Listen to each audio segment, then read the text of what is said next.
রাষ্ট্রপতি মোহাম্মদ শাহাবুদ্দিন ও প্রধান উপদেষ্টা ডক্টর মোহাম্মদ ইউনূসের সাথে সৌজন্য সাক্ষাৎ করেছেন সেনাবাহিনী প্রধান জেনারেল ওয়াকারুজ্জামান।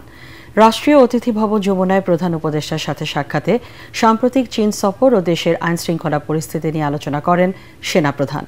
এ সময় বর্তমান পরিস্থিতিতে আইনশৃঙ্খলা রক্ষায় বেসামরিক প্রশাসনকে সহায়তা করায় সেনাবাহিনীর ভূমিকার প্রশংসা করেন ডক্টর ইউনূস। একই সাথে বাহিনীর মধ্যে দৃঢ় কমান্ড কাঠামো এবং জাতীয় নির্বাচন পূর্ববর্তী সময় সব বাহিনীর মধ্যে ঘনিষ্ঠ সমন্বয়ের ওপর জোর দেন তিনি।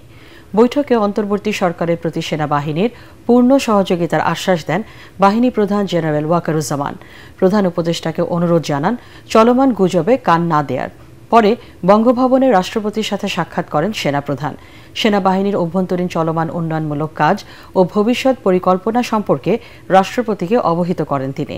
সেনাবাহিনী প্রধান রাষ্ট্রপতি ও প্রধান উপদেষ্টাকে আশ্বস্ত করেন দেশের আইনশৃঙ্খলা পরিস্থিতির উন্নয়ন ও জনগণের নিরাপত্তা নিশ্চিতে সেনাবাহিনী সর্বাত্মক সহযোগিতা অব্যাহত রাখবে।